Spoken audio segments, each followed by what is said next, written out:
back. It's been a few weeks. Been out traveling, working. Duty called, took me far, far away, including the hometown of my guest this week. And I was hoping I could have it line up where I was in his original hometown and we could chat, and that would have been fun, but it didn't quite work that way. But he made the time for me today. So, Do.Did.Will, the Story of People podcast on the Crier Media Network, returns today with Charles Adler. Thank you so much for the time, my friend. I know it's a busy world for you right now, so I appreciate any time that you can give these independent shows. So thank you very much. Any friend of Dean Blundell is a friend of mine, Brent. Thank you. Well, welcome to the network. First and foremost, I haven't had a chance to formally welcome you. I've been here since back in the Blundell.com days, and it keeps expanding and adding, and I was extremely excited to see you had joined and joined the world of podcasting and all the rest of it. So welcome Thank to you. it. Thanks very much, Brent. How has your world got more insane since this podcasting space has Well, kind of entered? guys like you are coming out of the woodwork, left, right, and center, and asking me to join you. So I'm getting to meet a lot of people that I did not know. Well, in this independent space, it's kind of like everyone's carving out their world and Yeah. trying to have some fun and get informative. But the idea, the premise behind this is obviously the story of people. And I know you've got some great stuff going on with your show. You've got the 3 minutes. I love that portion of what you're doing. So there's a lot to kind of cover, and I know you're busy. So we'll get to it right now. And basically, my first question to you is. What do you do, Charles Adler? I do podcasting. I do what I'm doing right now. I focus on the things that matter to me. I talk about the news piece, 3 minutes that matter. Over the many years that I did newscast, long before I was doing talk radio, and over the years I did a lot of other things, a lot of DJ work, a lot of interviews, some serious, some not so serious, writing commercials, voicing a lot of commercials, and producing a lot of commercials for TV and radio over the years. Uh, when I started doing news full time, I guess that would have been the early '80s for Chum in Toronto. It was clear to my colleagues at Chum and to yours truly that so much of what passed for news on TV and radio was not just boring, but deliberately boring, because many of the people in the business were not terribly creative. They were very, very serious. Many of them were from the newspapers, and they honestly felt that making news entertaining was crippling the legitimacy of news. Those of us who come from the entertainment side of things think that that's wacky, because we are raised to believe that if you're not entertaining, if you're boring, nobody's going to pay attention to you. So it doesn't matter if a handful of people, let's call them the elite, take you seriously. The idea is to be mass appeal. The idea is to get into as many eyeballs and ears as possible. So that was the stream that I came from, the entertainment stream. And news was anything but entertaining on 99% of the outlets, radio and TV, newspapers. And so I wanted to make news not more fun, but certainly more accessible. And that's what I've gone back to with 3 minutes that matter, because news, again, this works in cycles, has fallen into the hands of those people who don't think news should be entertaining, and in making it super serious and ultimately and ultra political. A lot of people have been tuned out. So I try to do stories that I care about, stories that affect the world, stories that affect my world. And that's what 3 minutes that matter is all about. And I try to compress 4 or 5 stories into 3 minutes with a lot of what I'll call opinion, attitude, hopefully enough entertainment factor to keep people coming back for more. That's a creation. The 3 minutes that matter, and people get their news, quick, and they only listen to what they want to hear at certain times, and all the rest of it. Is that the premise behind the 3 minutes that matter portion of it versus the long form that you're doing? It's kind of just, all right, this is what you need to know. This is Yeah. That is exactly right. I am very mindful of the fact that people are busy. I'm always busy. People want my time. You want my time. And I say, I'll give you, 30 minutes because I'm kind of busy. I try Yeah. to respect the fact that everybody has that agenda. It doesn't matter whether they're doing 2 or 3 jobs, which a lot of people are doing these days.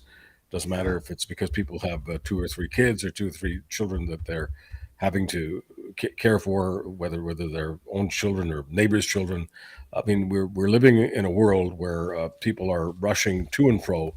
They don't have time. Time is our most precious commodity because we'll never have more of it. That's just the nature of the beast. We're always running out of time, literally. And so I try to be mindful. I try to be respectful of that. And ultimately, that just goes to the empathy piece. The only human beings that appear human to me that are worth celebrating and commemorating are people who have empathy. If you cannot walk a mile in someone else's shoes, I don't really want to know very much about you.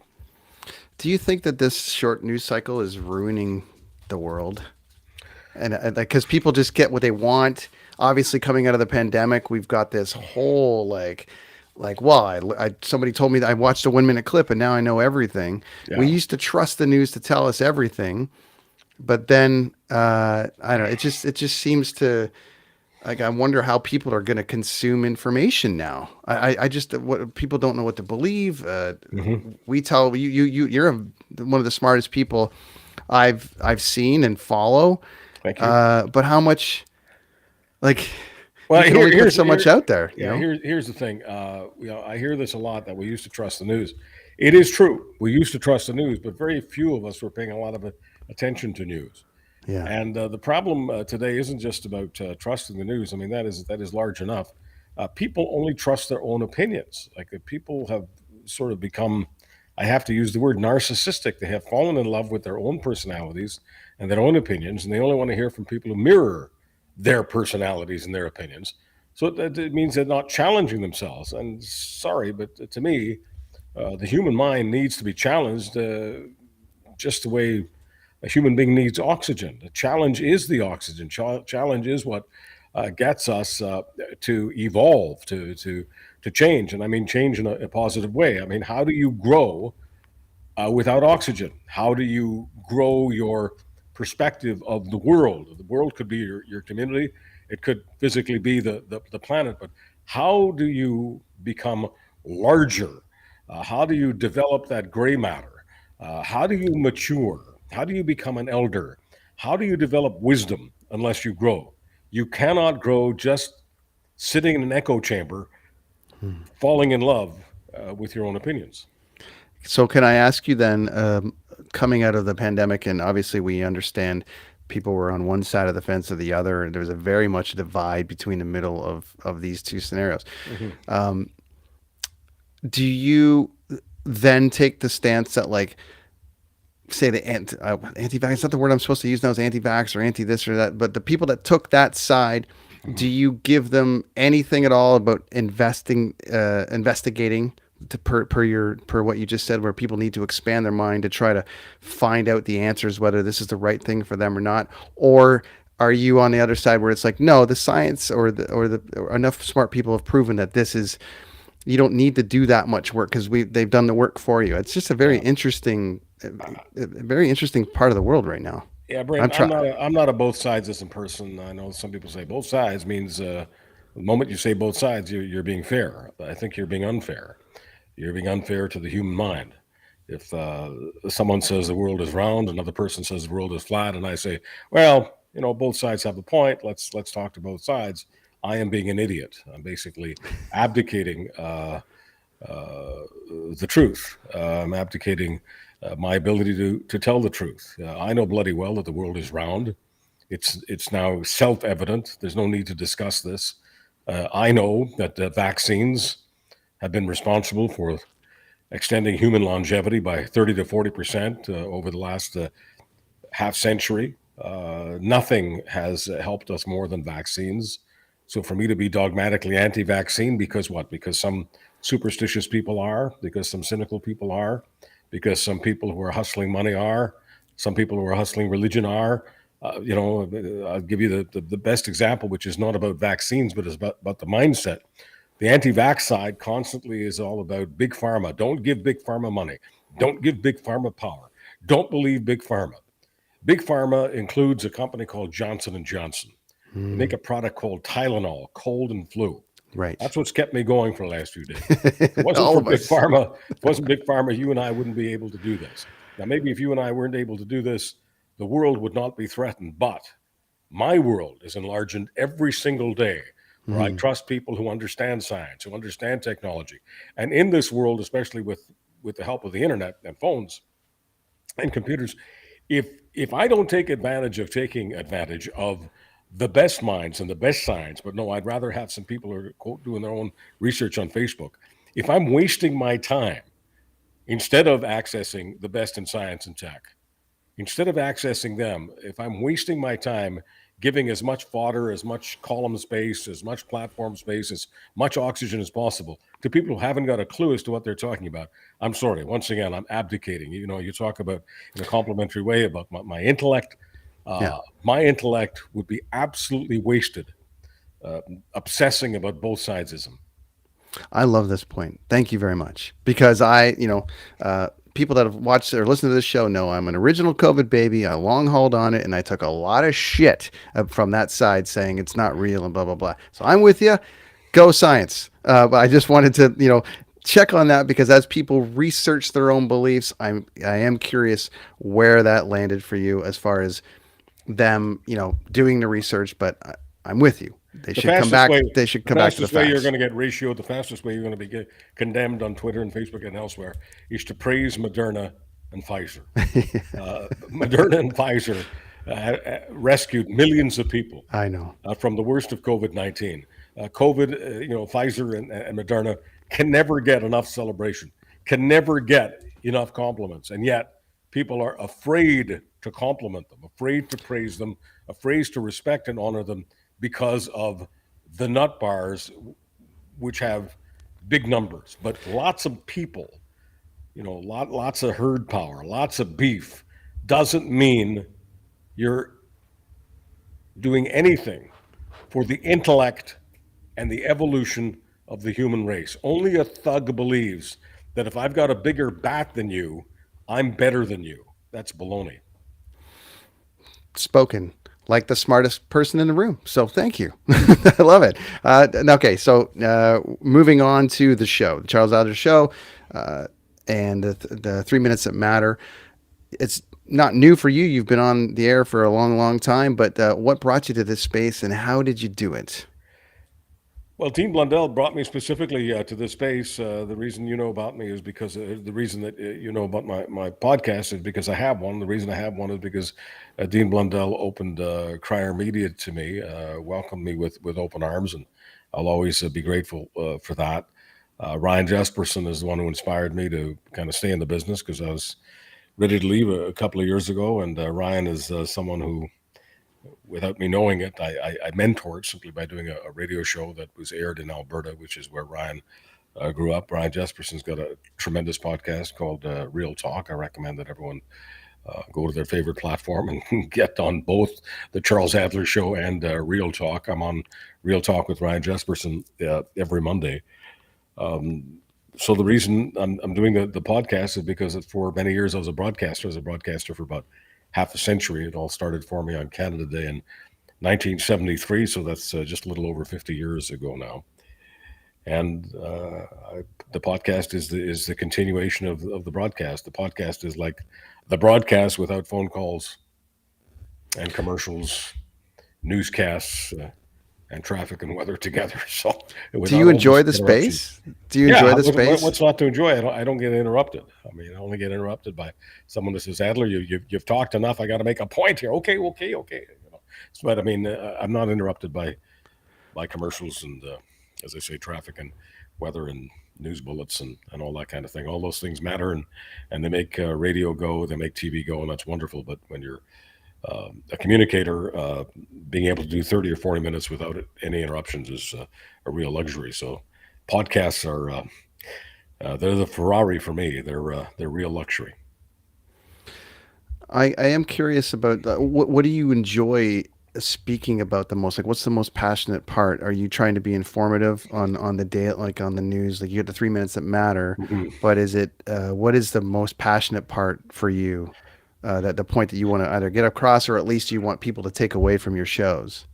Well, the most passionate thing for me is what we were just talking about a few moments ago. It's people investing in their own minds, people growing. In terms of politics, what I'm most passionate about is those people who are trying to prevent us from having the best hospitals, the best public health, the best public safety. And I don't mind going up against that. There's a lot of hucksterism out there. I like to speak out against it, but most important to me is just the human condition itself, and all of the different quirks of human personalities that make me interested in being a human being and participating in the human condition. That's what drives me. That's what drove me every single day of the half century I did podcasting, and it's the same thing that drives me on broadcasting. I mean, podcasting. I think about someone like I don't know, Lauren Boebert, Colorado congresswoman who does that religious right wing routine all of the time, except she goes and attends, Beetlejuice in the theater, and decides to partner with someone who's groping her, and she's groping him, and there's a pregnant woman behind her, and she's vaping, and like, where is the humanity? Where is all this Christian compassion that she talks about, and not doing anything that might offend children, etc. Quirky stuff like that really gets me going. Does it make you? I don't know if upset's the word I'm looking for here, but so I this whole Russell Brand thing that came down in the last couple of days, as far as him being accused of sexual assault, in what I would deem as like the like really, because if there's that, that of course the guy is just like a meathead. But my question about that is that I read something about him. He knew this was coming out 3 years ago, and he went on a mission to get that whole side of people on his side. So when the news does drop, that he can just drop it out there and say, "You see, they're coming for me. The media is coming for me." He's basically took the Trump approach and all the rest of it. It's so frustrating to see how easy that side is manipulated into that side, because he's not that he's going to get away with it, but there's just like so much compassion from that other side that's like, yeah, the media is coming for him. How do you feel about that, the easiness of the manipulation, which I know has been in politics forever, but right now it's like people are so easy to manipulate? Well, Russell Brand has done such an obvious poaching of Trump and what other populist politicians have been doing over the years, that you kind of knew that something bad was coming down with Russell Brand, and now it has. I find it difficult to have any compassion, any feeling for people who are involved with sexual assault, many of whom then try to criminalize the people that they attacked. People like Russell Brand and others who are extremely talented have a power differential over average folks who are attracted to their power, attracted to their personality, attracted to their charisma.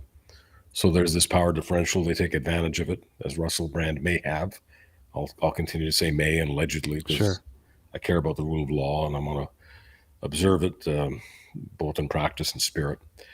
But it's going to be extremely difficult for me to show you sort of the milk of human kindness for Russell Brand, because he may indeed be a predator, and I don't have to get on a soapbox and say I'm anti-predator.